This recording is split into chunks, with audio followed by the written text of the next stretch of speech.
Subscribe to our YouTube channel and press the bell icon to get the latest updates. दोस्तों, आज हम आपको कुछ ऐसे रोचक और रहस्यमयी जानकारी बताने वाले हैं जिसे जानकर आप भी हैरान हो जाएंगे। आपने रामायण और महाभारत के युद्ध को टीवी पर ज़रूर देखा होगा। इसके अंदर जो हथियार का इस्तेमाल हुआ था वो हथियार आज भी इस्तेमाल होते हैं। अब आप कहेंगे कि ऐसा कैसे हो सकता है? रामायण और महाभारत के समय में जो हथियार थे वो आज कैसे हो सकते हैं? तो आइए जानते हैं इन सभी के बारे में। रामायण में भगवान श्री राम और रावण के बीच भयंकर युद्ध हुआ था और अगर महाभारत की बात करें तो कौरवों और पांडवों के बीच भी 18 दिनों का भयंकर युद्ध हुआ था। इन दोनों युद्धों को कोई सामान्य युद्ध नहीं माना जाता है, क्योंकि इस युद्ध के अंदर दैवीय शक्तियों से लैस अस्त्र शस्त्र का भरपूर मात्रा में इस्तेमाल किया गया था। इन दोनों युद्धों के अंदर विनाश करने वाले शस्त्रों का प्रयोग हुआ, जिसके बारे में आप जानने वाले हैं।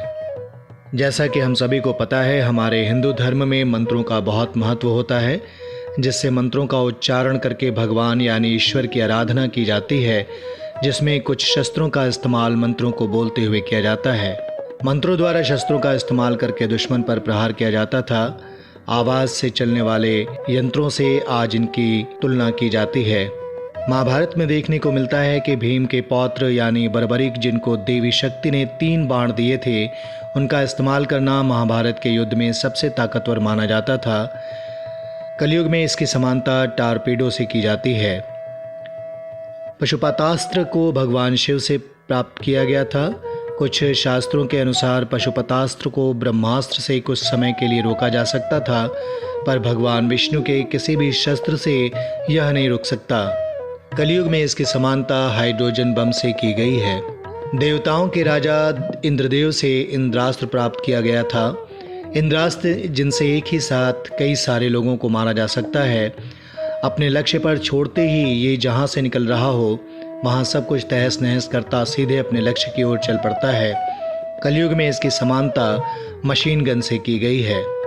अग्नेयास्त्र अग्निदेव की उपासना से प्राप्त होता है और जब अपने लक्ष्य की ओर बढ़ता है तो ऐसी ऐसी ज्वालाएं और आग निकालता है जिसे कोई बुझा नहीं सकता। कलयुग में इसकी समानता फ्लेम थ्रोअर्स से की गई है। सुदर्शन चक्र सिर्फ भगवान विष्णु के पास है और कोई भी इसे वरदान प्राप्त करके नहीं मांग सकता। इसका प्रयोग भगवान विष्णु ने कई बार किया। कलयुग में इसकी समानता मिसाइल से की जाती है। देवताओं के राजा महाराज इंद्र का यह अस्त्र है वज्र, जिसको महर्षि दधीचि की हड्डियों से बनाया गया था और माना जाता है कि यह हड्डियां इतनी ज़्यादा मजबूत थीं कि इनसे बिजली निकलती है। कलयुग में इसकी समानता लेज़र से की जाती है, जिससे बिजली के झटके दिए जाते हैं। जैसा कि हम सभी को पता है, भगवान ब्रह्मा के इस अस्त्र ब्रह्मास्त्र का इस्तेमाल महाभारत में हुआ था और रामायण में भी इंद्रजीत ने भगवान श्री राम पर किया था। कलयुग में इसकी समानता परमाणु बम से की जाती है। Subscribe to our YouTube channel and press the bell icon to get the latest updates.